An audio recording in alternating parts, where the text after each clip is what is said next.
2 hours north of Santa Fe off I-25 is the town of Springer, and at the end of First Street, you'll find the historic Mills Mansion, a looming structure whose grandeur holds the promise of legendary tales. This was the home of Melvin Mills, a man whose mythology is as rich as the architecture of the manor he left behind. And today, I will step inside his world. Wow. Look at that red light coming straight in, huh? Oh yeah, that's part of the original building. When the sun's shining through it just perfect, it lights up this whole room. It looks like a prairie wildfire. Gone with the wind. Yes. I love all these huge windows too that lets all the light in. I bet back in that day in Springer, this was the creme de la creme. Like this was a house everybody looked up to on the hill. It's been called, it was the Ritz for its time. Wow. It's Mills's architectural legacy.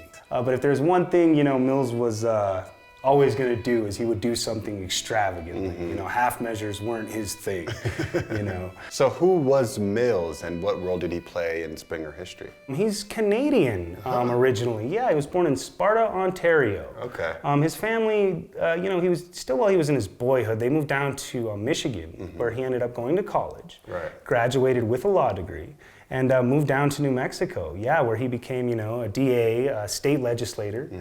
He was instrumental in getting the railroad to come through here. Right. He started an orchard down here, which is really interesting. He always had his hands full of projects. Was he one of like the founding fathers of Springer? Yes, he got a legislative seat here. He was Springer. His exploits afforded Mills the luxury of this 20-room residence, which housed his parents, wife, and 5 adopted children. But this family man was awash in rumors. There's a lot of rumors surrounding Mills.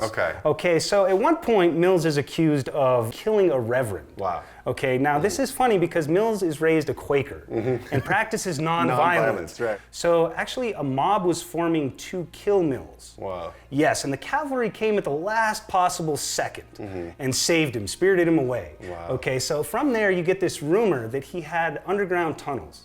Now one of them led to the bank, you know what I mean? Because he was expected to have money. You know what I mean? He was successful, he was a big showboater. The other one was supposed to go down into a secret escape route. Now they did dig up a little bit of the basement looking for the tunnels and they never did find them. Interesting. The mystery is still there. No, you can feel the history, you can feel the legacy. Yeah. You can almost feel Mills in here sometimes, Right. I feel like. So if you do feel it's haunted, he might be in here still. Right, This is right. his pride and his joy, it is his legacy, so yeah. Cool. Wow, this is quite the grand entry to the house. Oh yes, no, this is an amazing staircase. This is actually, after you come through the front door, this is the first thing you see. And this is the oldest, longest handmade staircase in New Mexico. Oh, wow. Yes, it goes up all 3 stories. It's amazing. Wow, that's crazy. And then on the second floor, we come out to the veranda. Wow. Imagine. Imagine sitting up here on a rocking chair with your pipe or whatever, looking out at the lightning playing on the prairie. Right. But this is like, this is straight out of a movie, man. Yes, Yeah. a Western movie. Right. But Beautiful. Mills definitely had a life, a Yes. scene that he kind of created here. But this estate, as grandiose as it is just one chapter of a very rich life.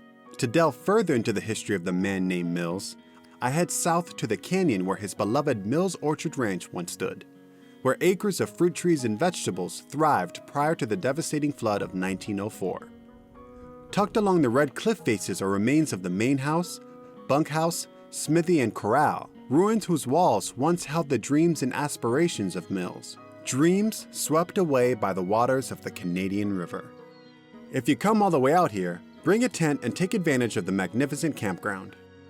And don't miss Millstown off Highway 39. Tours of the mansion are by appointment only, schedule in advance.